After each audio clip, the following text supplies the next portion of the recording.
क्या कहना चाहेंगे? चोर है सर, और हमज़ा को कहते हैं मेरा बेटा है, तो इसका नाम रख दें हमज़ा भुट्टो जरदारी। अच्छा। उसने कहा मेरा बेटा है ये, तो इसका नाम रख दें हमज़ा भुट्टो जरदारी। ये चोर है। अब इनकी नस्लों को भी हम ख़त्म करेंगे इंशाल्लाह। कराची में आज इलेक्शन पोस्टपोन कर दिया ना, हैदराबाद में कल रैली थी पीटीआई की, तो आज सिलेक्शन कमिश्नर ने वहाँ इलेक्शन आगे कर दिए हैं। अब ये हवा चल पड़ी, अब रुकेगी नहीं। कभी आज कह रहे हैं जी कि हम लेटर बना के दे देंगे कल के इलेक्शन में, अब ये हार चुके हैं। और कल इंशाल्लाह परवेज़ इलाही चीफ मिनिस्टर होगा, और उसके 4-5 दिन बाद शहबाज शरीफ भी मुल्क का प्राइम मिनिस्टर नहीं रहेगा। और अगर इन्होंने कुछ किया तो श्रीलंका बन जाएगा पाकिस्तान। जी, अब कोई एमपीए नहीं बिकेगा, क्योंकि जितनी इंसल्ट लोटों की हो गई है ना, अगर किसी में ज़रा भी इज्जत अपने लिए है दिल में, तो वो कोई भी नहीं बिकेगा।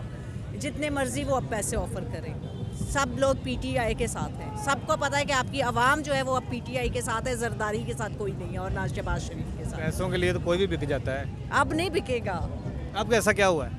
इसलिए कि आपने देखा है लोगों ने क्या किया लोटों के साथ। किसी को वोट नहीं दिया, और ये पीटीआई जीती इसीलिए है कि लोटों के खिलाफ है ये। और जो अभी एक आपका अभी भी रिसेंटली लोटा होकर टर्की गया है, उसके घर के बाहर लोग कितने खड़े हैं, आपने वो देखा है? बिल्कुल हाँ, इसलिए कोई अब नहीं बिकेगा। अब जो बिकेगा ना, अब जो बिकेगा ना वो बचेगा नहीं।